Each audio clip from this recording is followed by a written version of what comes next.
Jeez, my voice. Hello, beautifuls. This is Aromie here, and welcome back to Cinderella Phenomenon. So I was loading up the game, and we've unlocked Fritz and Waltz route. So excited! It appears that we should, after Rod's, we do Fritz and then Waltz. So Waltz will be last, and Fritz will be after Rod. But today, we are going to be starting off with Rod's route. So I hope you guys are as excited as I am. Very excited as like my voice is slowly coming back. I feel like it's scratchy at certain times, but you know, I came to this point because of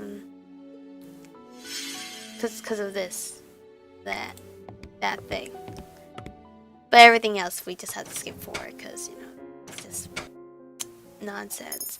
Throw the tray at him because why not? I hope that wasn't wrong. Maybe I should have not done that, so then I wouldn't get a sparkly spark with him. Chapter are we on? What chapter is this? Chapter 1? Ooh, Waltz is on the list. I can break the curse on my own? No, we're gonna go with Rod. Because Rod's next. Rod came to the merchant today to discuss something with Parfait. This is just the third time he has visited taverns since I have been here. I wonder what he discusses with Parfait. I sometimes wish this game was slightly voice acted so I can hear Rod's voice. It's so saddening I can't hear his voice. Rod's eyebrows furrow as soon as he sees me enter the room. Oh, it seems like the princess has something she would like to speak with you about, Prince Rod. She probably already knows why I'm here. Thank you, Prince Rod, for telling me about this. I shall leave you with the princess now. Rod's expression turns grim. He clearly disapproves of me even just being in the same room as him. As soon as Parfait leaves, he shoots a glare in my direction. What do you want? All I have done is enter the room and he's already angry. Well, I guess when we choose I'm fine on my own is when we go to Fritz, maybe? Because Fritz wasn't on the option there? I don't know. I'm still not used to being treated like this by him. I'm here to ask you about goodness. You're asking the wrong person, Michiko. Did I make the right choice in choosing to come to him? I don't intend to help you break your curse, no matter what Lady Parfait says. Pardon?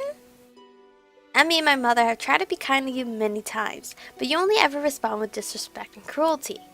Cruelty? I think I have been cruel to them. How else would you describe your behavior? Why am I suddenly the one at fault? Their coming to the palace made my life miserable. I am the victim here, not them. The others may think you're capable of goodness, but I severely doubt it. I do not wish to work with you, so do not come to me for help. Excuse me. He turns around and begins to walk away, leaving me to stand alone in the room, even angrier than I was before. Oh, this is quite an interesting route, though, because he's the one giving us the cold shoulder and not like trying to help us and extending that hand like all these other guys. How dare he treat me like this? I grab his arm, okay. I grab his arm and pull him around so that he is facing me. I refuse to let him belittle me like this, especially when I am making a conscious effort to change. What if I can help you break your curse? Will you help me then? Rod fixes me with an icy stare as he pulls away. I don't intend to break my curse. What? Rod shoots me one last glare before he leaves the merchant, leaving me to stand there confused. If he does not intend to break his curse, then why is he even here? That's true. Why does he come here? If he doesn't intend to break it. Well, no. Yeah, I think that's the option you pick if I want to go to Fritz.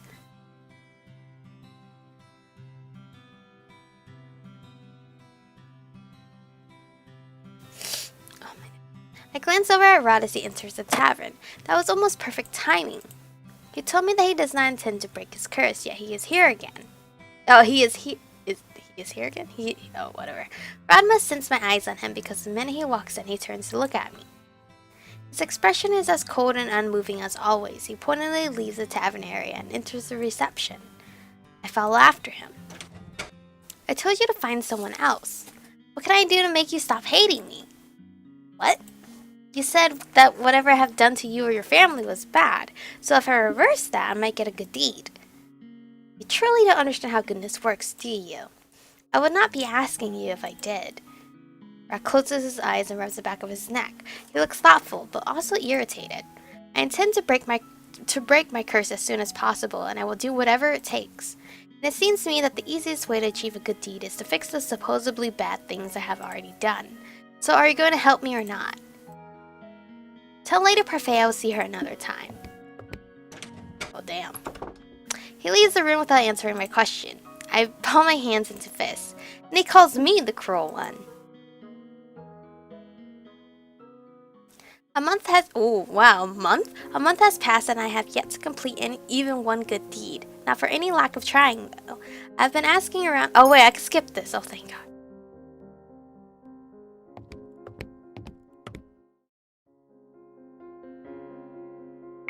Eh?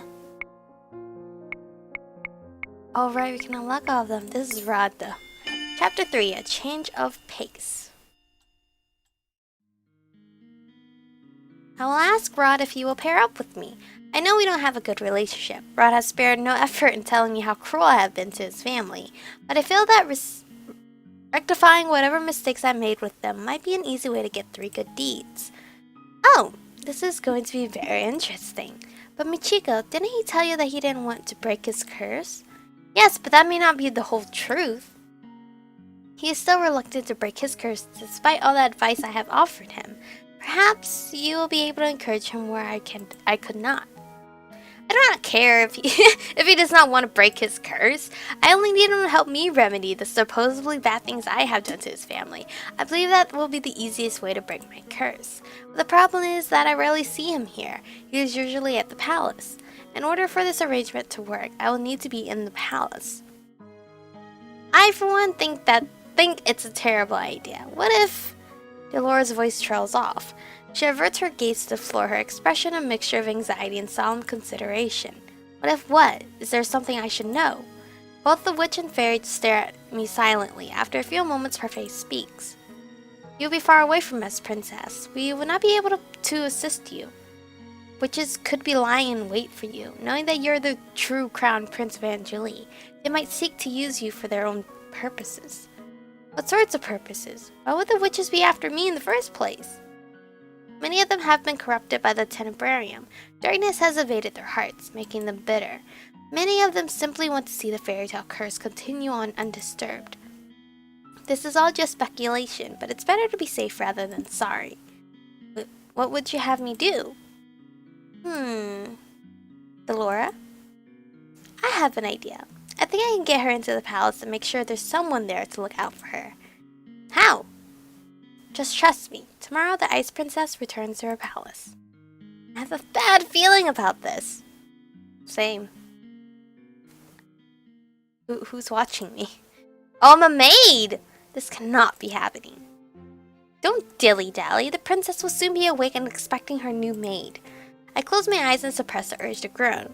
How is it that Delora was able to turn me into Emmy's personal maid? She thought this would be funny, did she? Well, I will make her pay for this. I expect you not to be late again. We have very strict rules on how the palace staff should behave. I'm not exactly sure how Delora managed this. She told me she was going to cast a spell on me and that it would be over as soon as I opened my eyes. I closed my eyes and sure enough, when I opened them, I found myself here in a maid uniform. What did she do? The maid continues to babble at me. How annoying. I pretend to listen to her as she leads me through the palace hallways. Emmy and Rod's chambers are located here. Oh! We come to a halt when Emmy suddenly appears from around the corner. Your Highness! The maid ducks into a neat curtsy. Emmy's eyes meet mine. I tense away for any signs of recognition from her, but she only gives me a curious look as if wondering who I am. She clearly does not recognize me. The maid suddenly reaches back and pulls at my shoulder, forcing me into a bow. You're in front of the crown princess of Angeli. Show some respect, girl. My apologies, Your Highness. She is new and clearly needs to be taught some manners. Excuse me? Oh, please, there's no need for that. What is she trying to achieve by pretending to be kind to a palace maid? Who is she trying to fool? Your Highness, this is your new personal maid. Emmy glances at the maid, looking confused. Why do I need a personal maid? It is by the king's orders, princess. Emmy turns to look at me again. What is your name? She's talking to you, girl. I scout the maid before facing Emmy. I cannot believe I have fallen so low that I am now being ordered around by a maid. Michiko. It's nice to meet you, Michiko. I hope we can get along. When I do not respond, Emmy's face falls. I was just heading to breakfast with my family. Of course, Michiko will escort you to the dining hall. I raised my eyebrows at the maid, irritated. There is no need for concern. I can get there on my own. I breathe a sigh of relief. I am not here to babysit her. The maid leans forward and whispers something in my ear. I don't know how it is that you landed this position, but you owe the royal family your diligence and respect. If you continue to show disrespect, I will be having a word with the king. The maid pushes me forward so that I am forced to stand next to Emmy. She will escort you to the dining hall, Your Highness. Her job requires that she follow you everywhere in case you require assistance with anything. But it is almost time for breakfast, Princess Emmy. Emmy frowns and looks at me. I'm so sorry. What is she apologizing for? I don't know. Good morning. Good morning. It seems that you have met your personal maid. The king's eyes widen as soon as he spots me. You look familiar. Does he recognize me? I feel a little tremble in my heart as I consider that hope. Are you not the girl who came to the gates before? I deflate with a soundless sigh. He remembers me as a peasant. This is the first time I'm meeting you as Emmy's personal maid. What's your name? Michiko. That is a lovely name. We're glad to have you here, Michiko. The king gives me a warm smile. The softness of his gaze makes me angry. He never treated me so kindly when he remembered me as his own daughter. Emmy takes her seat while he walks to stand at the walls beside the other maids and butlers. The door opens and Rod walks inside. He greets the king, Ophelia, and then his sister. He's just about to take his seat when his eyes suddenly fall on me. The shock is apparent on his face. Rod, is something wrong? I see there is a new maid on staff. His tone is almost accusatory. I bristle at his words and I am about to say something when Ophelia speaks. She is Emmy's My voice! Jeez! She is Emmy's new personal maid, Michiko. Rod stares at me for a few moments, his expression unreadable. Eventually he moves to take a seat. Where's Fritz? I stand silent and watch the royal family eat their breakfast. Small areas filled with happy conversation. The four of them smile at each other when they speak, and it is easy to see how comfortable they are with one another. When I was still here, our meals were always so quiet, but everyone looks so happy now. I bite my lip to will the heavy feeling away. Rod told me that before, but I did not want to believe him. I turned back to the conversation at hand. We had something very important to discuss with you, Emmy. Oh? I have brought this up before, but now the matter is more pressing. Is this about... Yes, this is about the ball. The ball? Ophelia gives the king a disapproving look. Dear, I know it seems a strange proposition, but this is a royal tradition. Emmy is at a suitable marrying age, and this ball may yet help her find a suitor. But a husband? Emmy's cheeks are tinted pink. A royal ball for Emmy? For her to find a husband? I never would have agreed to such a thing. The king never forced me into one because he knew that. I would not force you to marry someone you do not love, Emmy. We agreed on this ball to uphold tradition. All eligible bachelors will be invited in 4 months' time, and you would choose the man you want to court you. I did find my true love through a ball after all. Wait, I thought Ophelia was just a baker. Is this ball open for anybody? Because usually, it's only open to, other kingdoms' peoples. He glances at Ophelia, who responds with a fond smile. Her expression falls back into something more worried when she looks at her daughter. But what if I can't choose anyone? We will throw one ball as per tradition. We will not force you into another ball if you do not find a good suitor, but we must uphold traditions at least once. Perhaps this will push you to think more about the future. I will not put any added pressure on you, Emmy, but I would be happy to see grandchildren before I have to give up my throne. Wow! I'm not going to throw pressure on you, but I want kids. I'm not getting any younger, Emmy's howled. Father! I can tell that the king is trying to make light of the situation, but there is an undertone of seriousness. Emmy eventually sighs and slowly nods. I understand. My gaze shifts to Rod to search for a reaction, but his expression is impassive. No reaction at all. Did he know this was going to happen? But can I really be the princess the kingdom of Angeli deserves? I feel so unprepared. You are the crown princess of Angeli. You must be confident. Damn. If I was in my main character's shoes, I would be so sad right now. But they would not understand why I'm sad.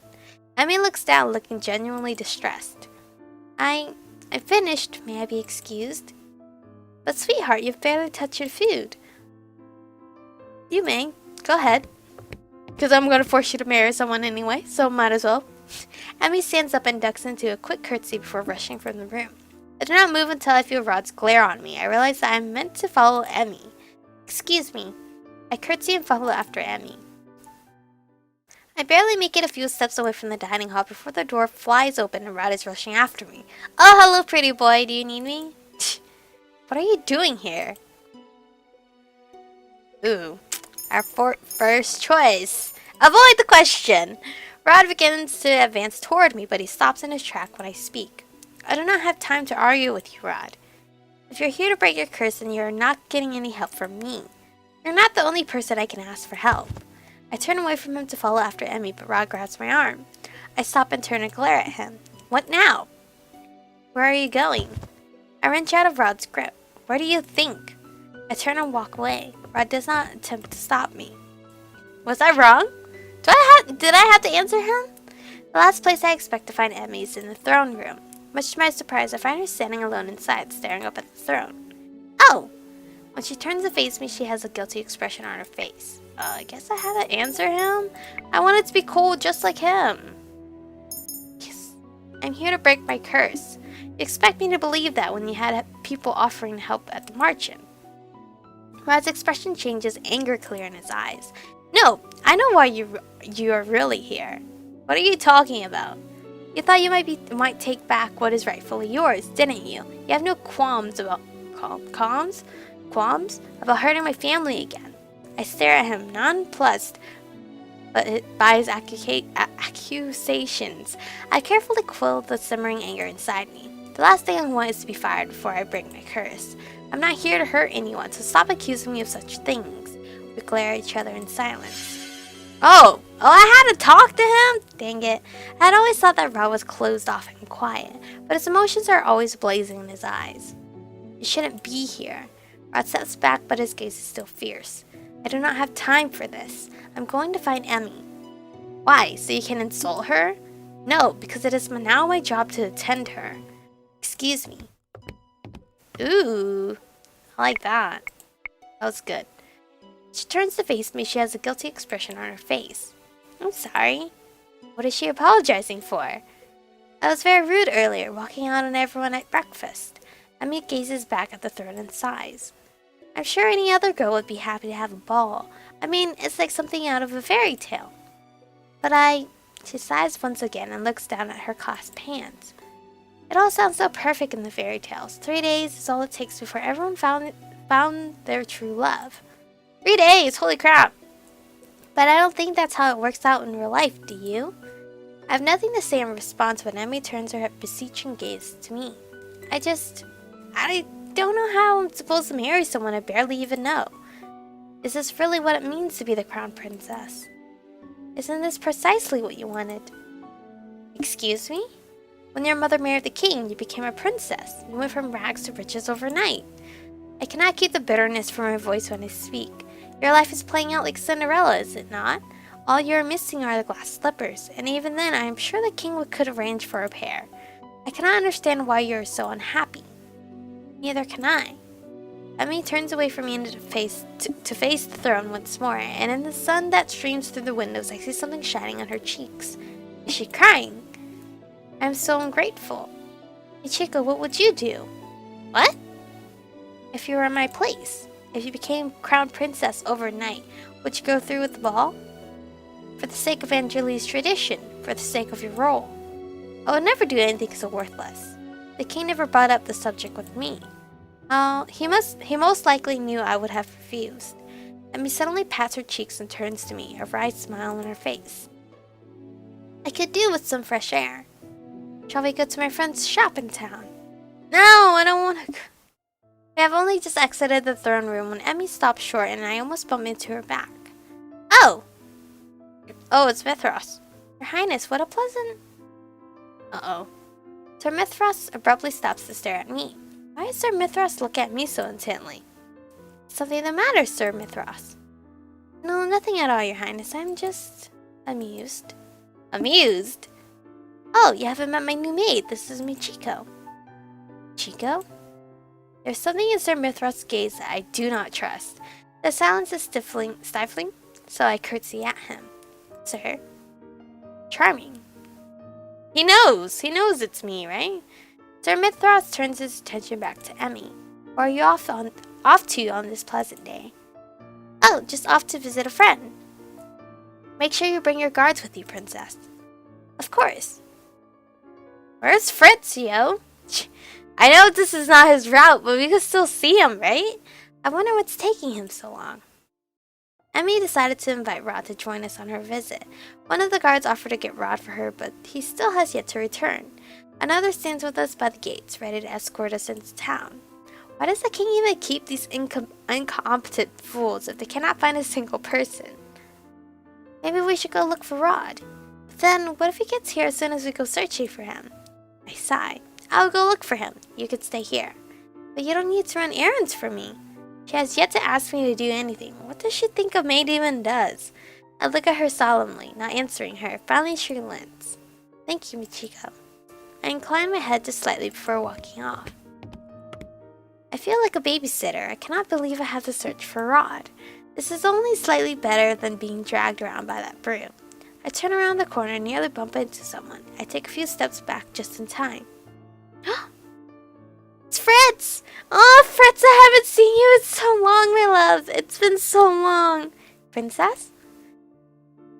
I look up in shock. Fritz's surprise mirrors my own. Where have you been? I've been looking for you everywhere. He pauses to stare at my clothing. Why are you wearing a maid's uniform? Fritz! You remember who I am. I would never forget you, Princess Michiko. Oh, you're so sweet. But it does seem like I am the only one who remembers you. What is going on, Princess? Does he not know he has a curse on himself?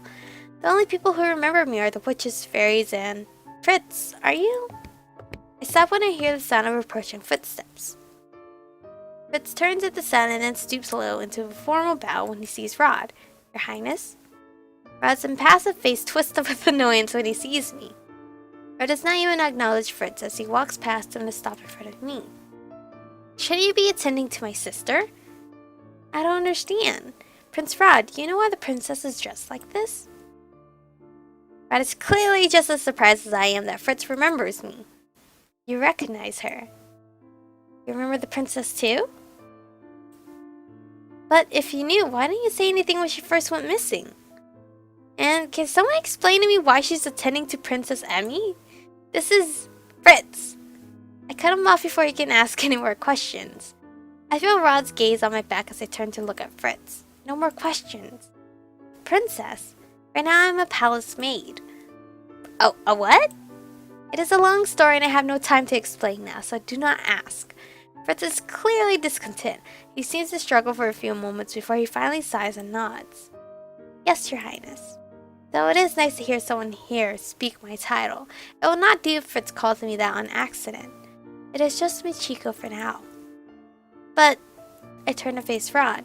Emmy is waiting. What? The guard could not even deliver her message? Where are you going? Emmy wants to visit her friend's shop in town, and she wants you to go with us, Rod. Town? Ordinarily, I would not mind Fritz joining us, but right now he might just be unnecessary company. He may very well give me away. Rod barely wants to speak with me when it is just the two of us. I doubt Fritz would make him more sociable. I'm assuming that accompanying you is not an option at this point. Yeah. Fritz looks down for a moment before looking at Rod. I'm sorry I asked this of you, Your Highness, but since she refuses to let me do so, please look after Princess Michiko in my place. Oh, you're so sweet, Fritz. But he doesn't realize he has a fairy tale curse on him. Ridiculous. I don't need to be coddled. Even if I did, Rod couldn't care less if I'm hurt. I will do my best, Sir Fitzgerald. I cannot tell if he's being genuine or not. Fritz bows to the both of us. Stay safe, Prince Michiko. And you, Your Highness. Rod turns and begins to walk away without another word. Come on. Oh, I'm so glad we got to see Fritz. Rod is silent as we make our way back to the palace gates. I'm still thinking about what he said to Fritz earlier. Why would Rod agree to Fritz's request? Because he just wanted him to leave? Seems correct. I stare at Rod's back as he walks in front of me. Sometimes I cannot figure out what he's thinking. Rod! Michiko! I mean, beams wish he catches sight of us. Are you ready? Rod crosses his arm. He does not look very happy with his sister. Even though Rod is younger, I cannot help but think that he often sounds like the older of the two. I'm busy, Emmy. I can't keep dropping everything whenever you want to leave the palace. I'm sorry, but I just really needed some fresh air today. You can get plenty of fresh air on the palace grounds. I felt I needed to be off the palace grounds. Emmy's face drops as she looks down at the ground. Rod lets out an exasperated sigh before stepping inside the carriage. Come on. Rod? Just for an hour, okay?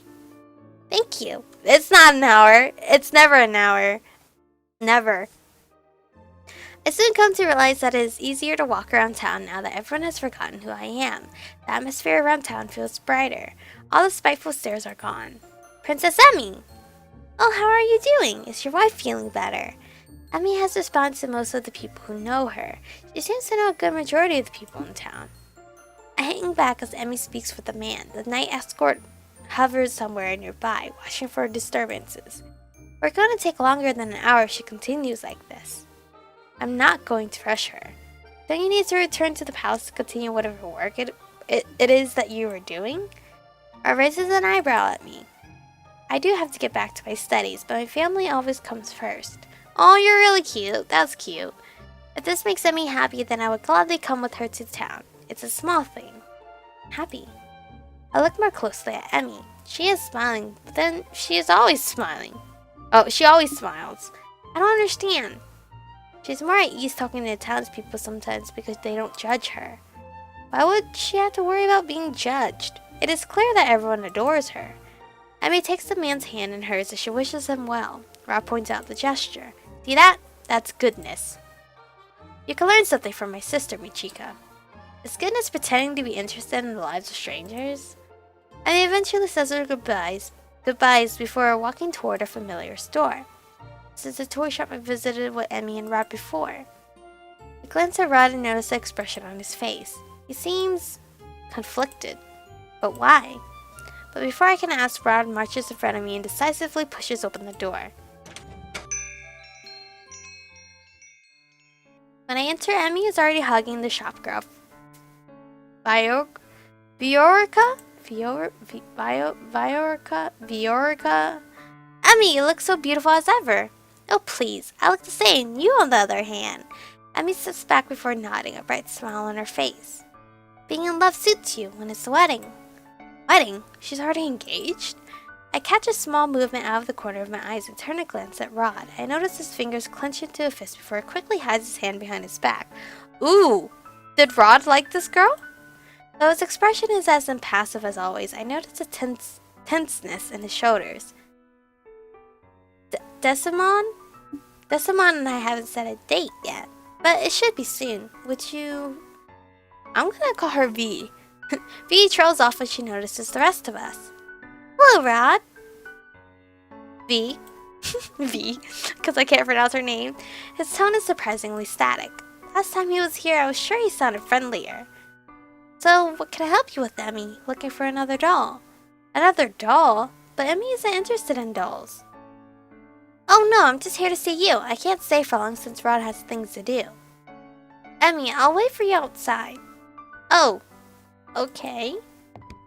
I know it is my job to follow Emmy around, but I'm not at all interested in hearing her talk to this girl. Can I go outside? that a bad choice? Whatever. We always choose wrong anyway.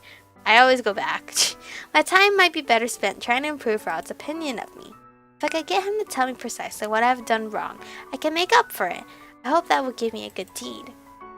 I curtsied to the two girls. Excuse me, Your Highness, I shall wait outside with Rod. I coughed to clear my throat. With the prince. Okay, it won't be long. I hope this is right. I don't know if it's right, because we're going to stop right here, because it's over 30 minutes now. But anyway, disgusting, I'm sorry. Anyway, thank you guys for watching. Stay beautiful, and I'll see you guys in the next one.